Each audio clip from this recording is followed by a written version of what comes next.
Autobiography of a Yogi, Chapter 41. An Idol in South India. You are the first Westerner, Dick, ever to enter that shrine. Many others have tried in vain. At my words, Mr. Wright looked startled, then pleased. We had just left the beautiful Chamundi temple in the hills overlooking Mysore in southern India. There, we had bowed before the gold and silver altars of the goddess Chamundi, patron deity of the family of the reigning Maharaja. As a souvenir of the unique honor, Mr. Wright said, carefully stowing away a few blessed rose petals, I will always preserve this flower, sprinkled by the priest with rose water. My companion and I were spending the month of November 1935 as guests of the state of Mysore. The Maharaja, H.H. Sri Krishnaraja Vadiyar IV, is a model prince with intelligent devotion to his people. A pious Hindu, the Maharaja has empowered a Mohammedan, the able Mirza Ismail, as his Diwan or Premier. Popular representation is given to the 7 million inhabitants of Mysore in both an assembly and a legislative council. The heir to the Maharaja, H.H. the Yuvaraja, Sir Sri Krishna Narasimha Vadiyar, had invited my secretary and me to visit his enlightened and progressive realm. During the past fortnight, I had addressed thousands of Mysore citizens and students at the town hall, the Maharaja's College, the University Medical School, and 3 mass meetings in Bangalore at the National High School, the Intermediate College, and the Chetty Town College, where over 3,000 persons had assembled. Whether the eager listeners had been able to credit the glowing picture I drew of America, I know not, but the applause had always been loudest when I spoke of the mutual benefits that could flow from exchange of the best features in East and West. Mr. Wright and I were now relaxing in the tropical peace.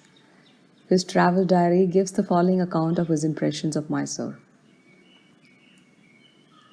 Brilliantly green rice fields, varied by tasseled sugarcane patches, nestle at the protective foot of the rocky hills, hills dotting the emerald panorama like excrescences of black stone, and the play of colors is enhanced by the sudden and dramatic disappearance of the sun as it seeks rest behind the solemn hills. Many rapturous moments have been spent in gazing, almost absent-mindedly, at the ever-changing canvas of God stretched across the firmament, for His touch alone is able to produce colors that vibrate with the freshness of life. That youth of colors is lost when man tries to imitate with mere pigments, for the Lord resorts to a more simple and effective medium, oils that are neither oils nor pigments, but mere rays of light. He tosses a splash of light here, and it reflects red. He waves the brush again, and it blends gradually into orange and gold. Then, with a piercing thrust, he stabs the clouds with a streak of purple that leaves a ringlet of fringe of red oozing out of the wound in the clouds. And so on and on. He plays, night and morning alike, ever changing, ever new, ever fresh. No patterns, no duplicates, no colors, just the same. The beauty of the Indian change in day to night is beyond compare elsewhere. Often the sky looks as if God had taken all the colors in his kit and given them one mighty kaleidoscopic toss into the heavens. I must relate the splendor of a twilight visit to the huge Krishnaraja Sagar Dam, constructed 12 miles outside of Mysore. Yoganandaji and I boarded a small bus and, with a small boy as official cranker or battery substitute, started off over a smooth dirt road, just as the sun was setting on the horizon and squashing like an overripe tomato. Our journey had led past the omnipresent square rice fields, through a line of comforting banyan trees, in between a grove of towering coconut palms with vegetation nearly as thick as in a jungle, and finally, approaching the crest of a hill, we came face to face with an immense artificial lake, reflecting the stars and fringe of palms and other trees, surrounded by lovely terraced gardens and a row of electric lights on the brink of the dam, and below it our eyes met a dazzling spectacle of colored beams playing on geyser-like fountains, like so many streams of brilliant ink, pouring forth gorgeously blue waterfalls, resting red cataracts, green and yellow sprays, elephants spouting water, a miniature of the Chicago World's Fair, and yet modernly outstanding in this ancient land of paddy fields and simple people who have given us such a loving welcome that I fear it will take more than my strength to bring Yoganandaji back to America. Another rare privilege, my first elephant ride. Yesterday, the Yuvaraja invited us to his summer palace to enjoy a ride on one of his elephants, an enormous beast. I mounted a ladder provided to climb aloft to the howdah or saddle, which is silk cushioned and box like, and then for a rolling, tossing, swaying, and heaving down into a gully. Too much thrilled to worry or exclaim, but hanging on for dear life. Southern India, rich with historical and archaeological remains, is a land of definite and yet indefinable charm. To the north of Mysore is the largest native state in India, Hyderabad, a picturesque plateau cut by the mighty Godavari River. Broad, fertile plains, the lovely Nilgiris or Blue Mountains, other regions with barren hills of limestone or granite.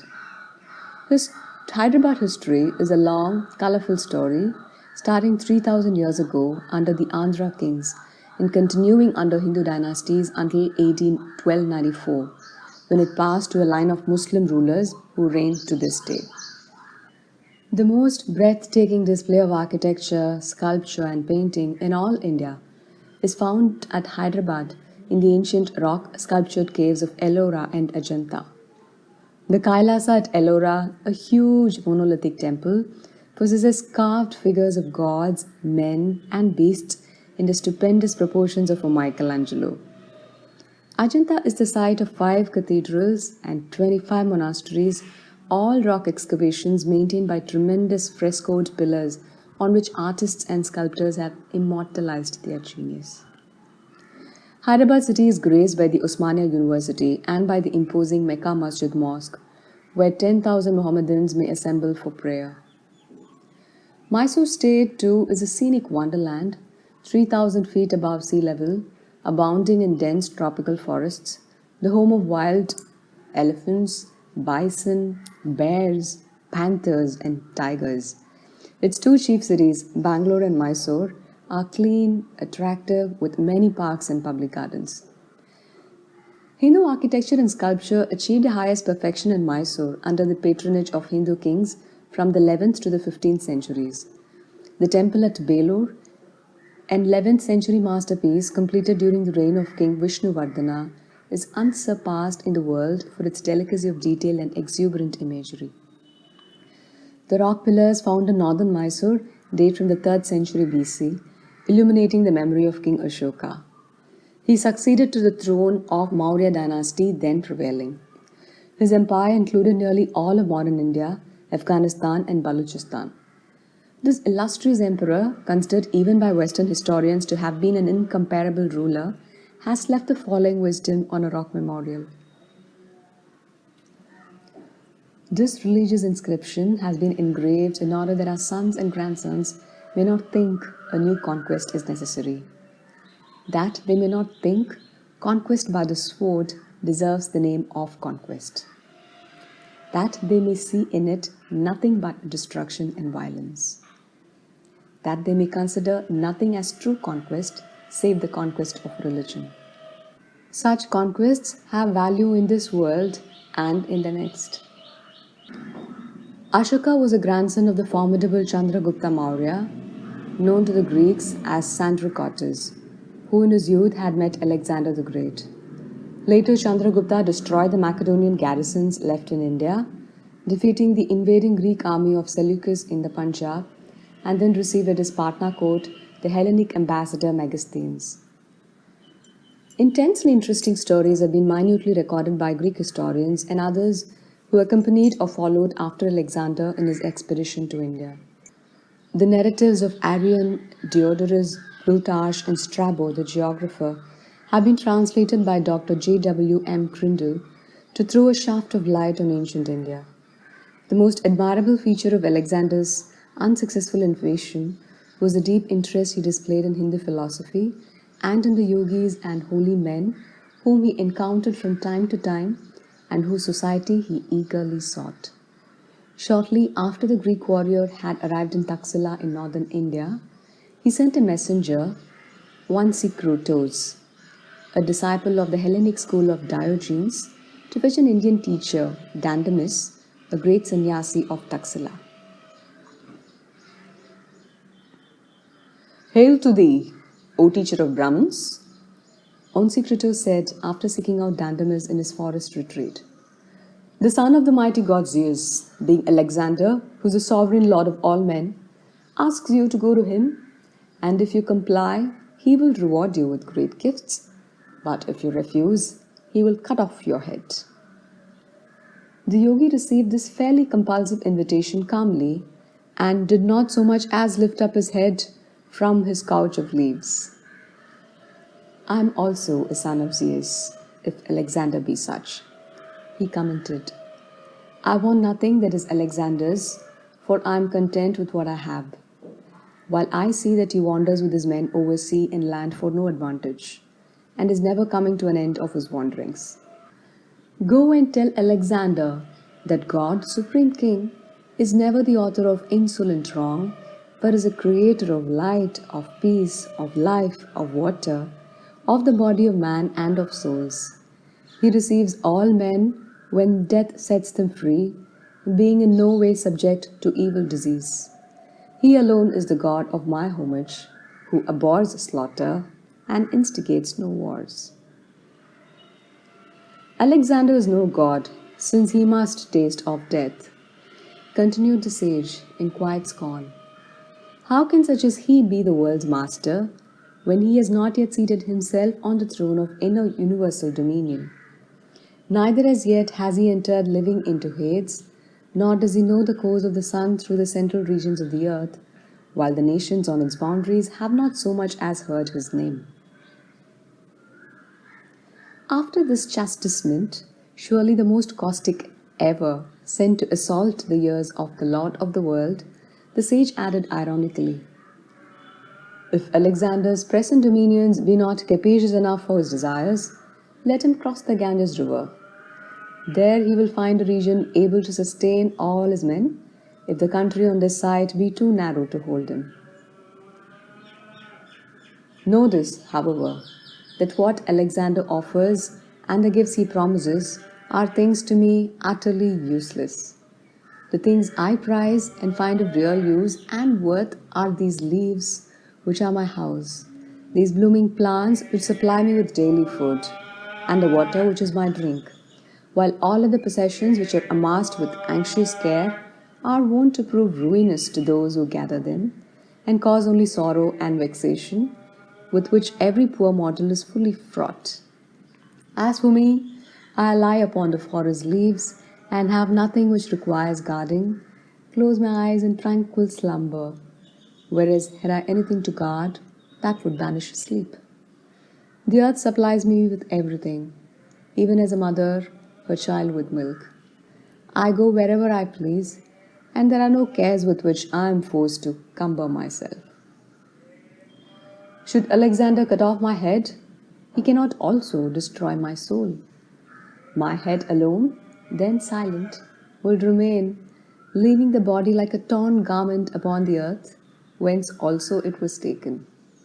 I then, becoming spirit, shall ascend to my God, who enclosed us all in flesh and left us upon earth to prove whether, when here below, we shall live obedient to his ordinances, and who also will require of us all, when we depart hence to his presence, an account of our life, since he is judge of all proud doing.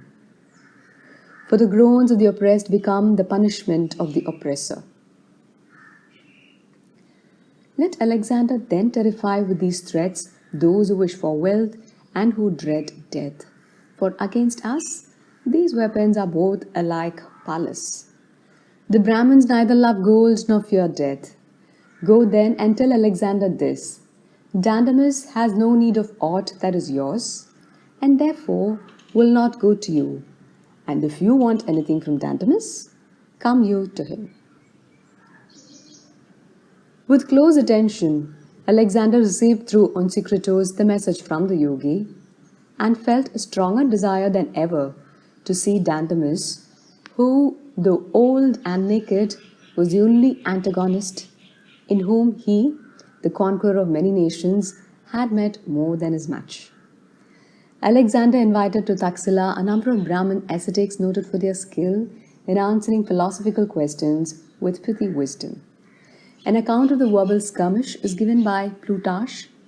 Alexander himself framed all the questions. Which be the more numerous, the living or the dead? The living, for the dead are not. Which breeds the larger animals, the sea or the land? The land, for the sea is only a part of land. Which is the cleverest of beasts? That one with which man is not yet acquainted.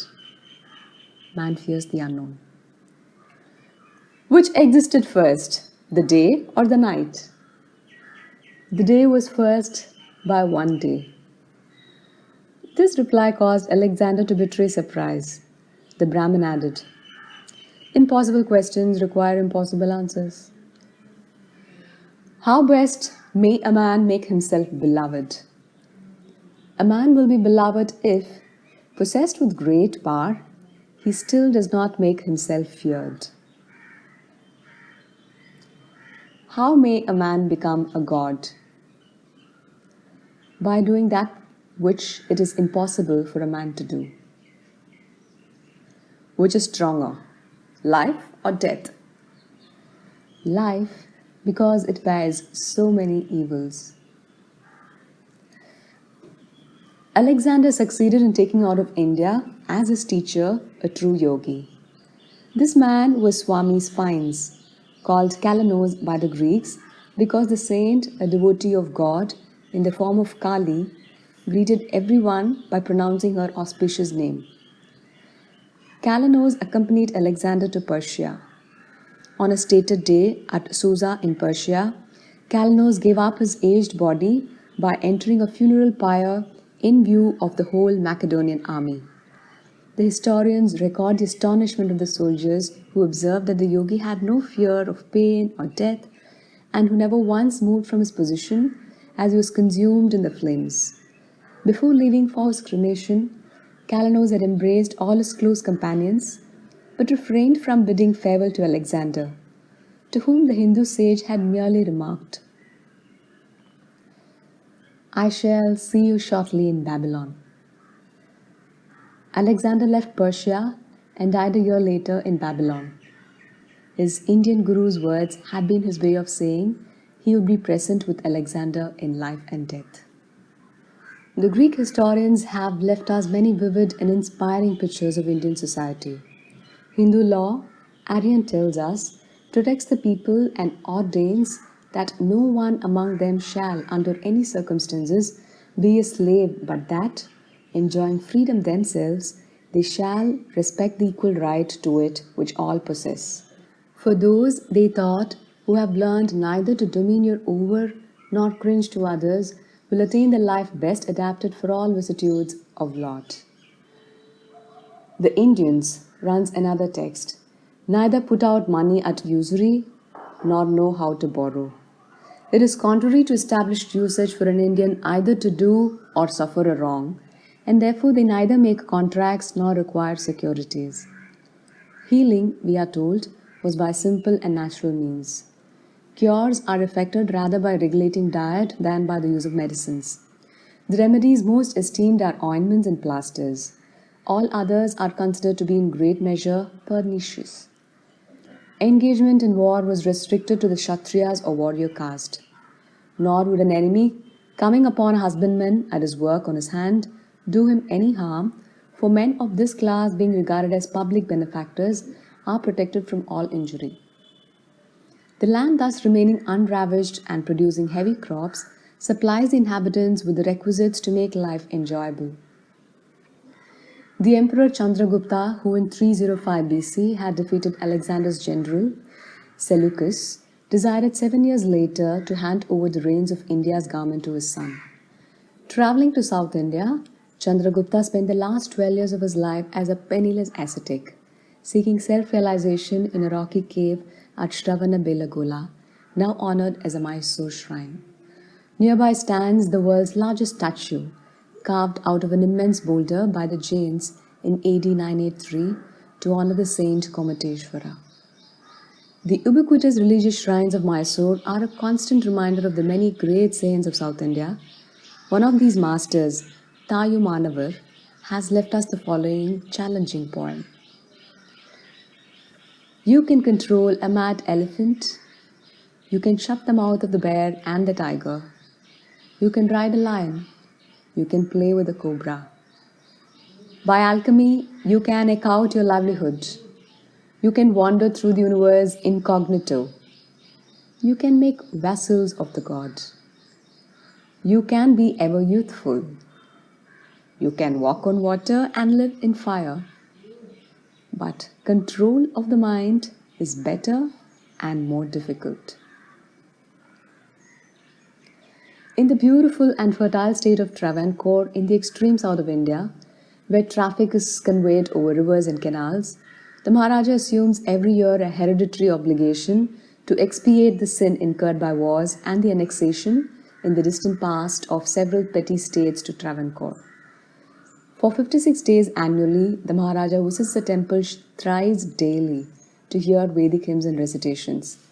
The expiation ceremony ends with the Laksha Deepam or illumination of the temple by 100,000 lights.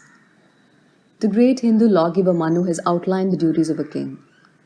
He should shower amenities like Indra, lord of the gods. Collect taxes gently and imperceptibly as the sun obtains vapor from water. Enter into the life of his subjects as the wind goes everywhere.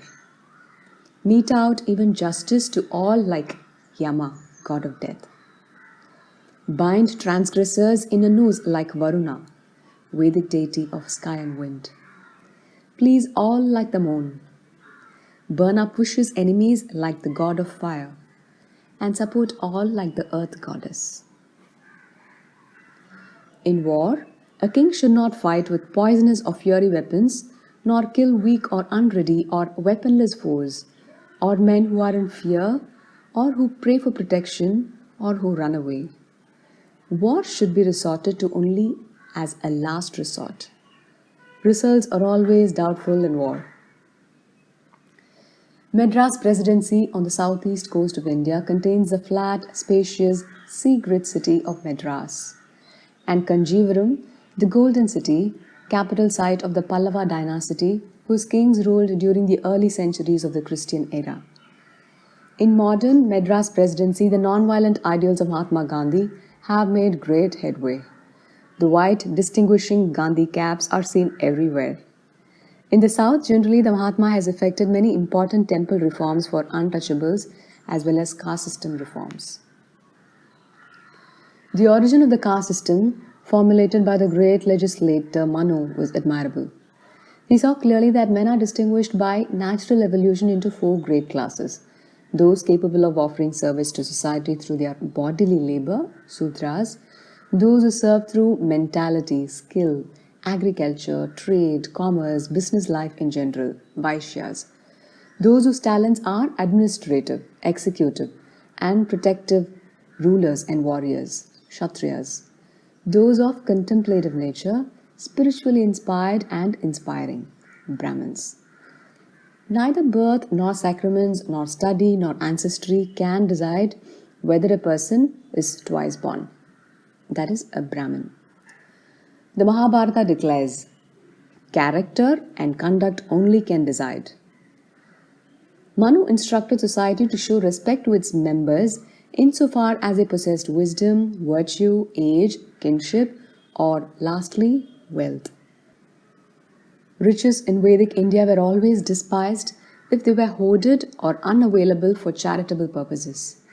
Ungenerous men of great wealth were assigned a low rank in society. Serious evils arose when the caste system became hardened through the centuries into a hereditary halter. Social reformers like Gandhi and the members of many numerous societies in India today are making slow but sure progress in restoring the ancient values of caste based solely on natural qualification and not on birth. Every nation on earth has its own distinctive misery producing karma to deal with and remove. India, too, with her versatile and invulnerable spirit, shall prove herself equal to the task of caste reformation. So entrancing is southern India that Mr. Wright and I yearn to prolong our idyll. But time, in its immemorial rudeness, dealt us no courteous extensions. I was scheduled soon to address the concluding session of the Indian Philosophical Congress at Calcutta University. At the end of the visit to Mysore, I enjoyed a talk with Sir C.V. Raman, President of the Indian Academy of Sciences.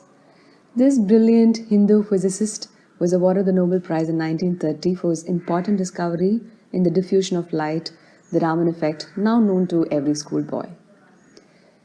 Waving a reluctant farewell to a crowd of Madras students and friends, Mr. Wright and I set out for the north. On the way, we stopped before a little shrine sacred to the memory of Sadashiva Brahman, in whose 18th century life story miracles cluster thickly. A larger Sadashiva shrine at Nerur, erected by the Raja of Pudukkottai, is a pilgrimage spot which has witnessed numerous divine healings. Many quaint stories of Sadashiva, a lovable and fully illumined master, are still current among the South Indian villages. Immersed one day in Samadhi on the bank of the Kaveri river, Sadashiva was seen to be carried away by a sudden flood. Weeks later, he was found buried deep beneath a mound of earth. As the villagers' shovels struck his body, the saint rose and walked briskly away. Sadashiva never spoke a word or wore a cloth. One morning, the nude yogi unceremoniously entered the tent of a Mohammedan chieftain. His lady screamed in alarm. The warrior dealt a savage sword thrust at Sadashiva, whose arm was severed. The master departed unconcernedly. Overcome by remorse, the Mohammedan picked up the arm from the floor and followed Sadashiva. The yogi quietly inserted his arm into the bleeding stump. When the warrior humbly asked for some spiritual instruction, Sadashiva wrote with his finger on the sands, "Do not do what you want, and then you may do what you like." The Mohammedan was uplifted to an exalted state of mind and understood the saint's paradoxical advice to be a guide to soul freedom through mastery of the ego. The village children once expressed a desire in Sadashiva's presence to see the Madura religious festival 150 miles away.